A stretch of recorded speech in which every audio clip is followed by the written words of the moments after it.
Red green online present. আমাদের দাবি হলো আমাদের রেজাল্টের উপর যে ধরনের দমনপীড়ন হচ্ছে সেটা সেটা চালানো যাবে না। আর আমাদের শিক্ষা সচিবের যে আপনার মানে ঢিলামিশি সম্পূর্ণ আমরা কার্যক্রমকে দেখলাম।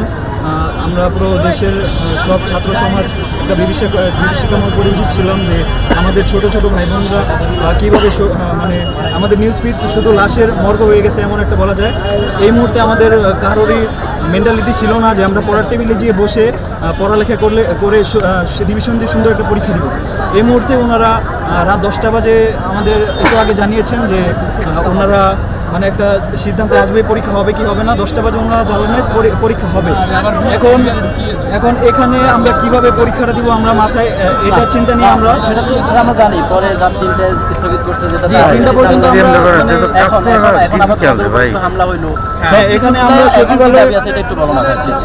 এখন কি দাবি? এখন সাধারণ মানুষের উপরে আমাদের স্টুডেন্টের উপরে কিভাবে যেভাবে সেনাবাহিনী পুলিশ যেভাবে অত্যাচার করছে, মানে যেভাবে এই করছে মারধর করছে, এটা প্রচুর খারাপ। বর্তমানে যে আপনার রেজাল্টটা দেখলেন এসএসসি আমাদের 25-এ যে রেজাল্টটা এস্টাবলিশ হলো, ওটাতে আপনারা দেখতে পারলেন প্রায় 6.5 লাখ স্টুডেন্টের মতো শুধু ফেক। এখন এখানে ওনাদের কথা হলো ওনারা শিক্ষার মান উন্নত করবে, কিন্তু শিক্ষার মান তো আমাদের রেজাল্ট খারাপ করার মতো উন্নত করা যাবে না নাকি? শিক্ষার মান যদি উন্নত করতে হয় তাহলে আপনার একটা বছরের প্রথম থেকে শিক্ষা কার্যক্রম সেভাবে চালাতে হবে। ধরেন আমাদের দেশের প্রায় ম্যাক্সিমাম 80% আপনার শিক্ষা প্রতিষ্ঠানে বছরে প্রায় টোটাল সিলেবাসের 20% শেষ করা হয় না। কিন্তু এখানে ওনারা এটার দিকে জোর না দিয়ে ওনারা জোর দিচ্ছেন যে কীভাবে গ্রেস মার্ক কমিয়ে দেওয়া যাবে।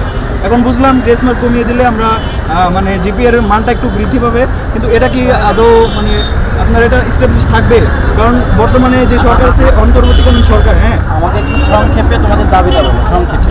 যে আমাদের দাবি হলো আমাদের রেজাল্টের উপর যে ধরনের দমনপীড়ন হচ্ছে সেটা চালানো যাবে না।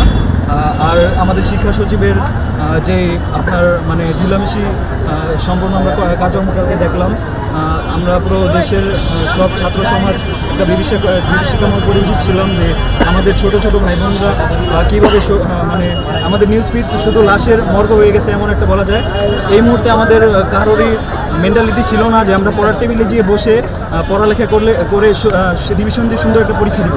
এই মুহূর্তে ওনারা রাত 10টা বাজে আমাদের একটু আগে জানিয়েছেন যে ওনারা মানে একটা সিদ্ধান্তে আসবে পরীক্ষা হবে কি হবে না। 10টা বাজে ওনারা জানালেন পরীক্ষা হবে।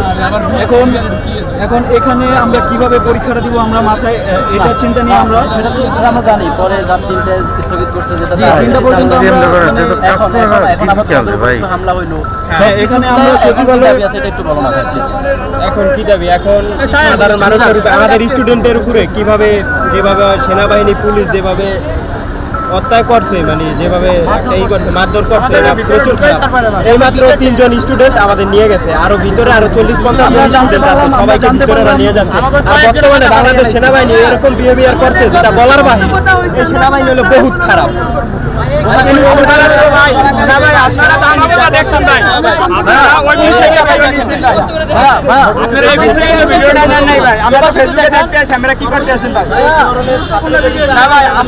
আমরা তো দেখছি ভিতরে, আমরা সচিবালয়ের ভিতরে যে সময় ঢুকছি আমরা ক্যামেরা অফ করে ফেলাইছি, অনেকের ক্যামেরা অফ করেছে, আমরা দেখছি।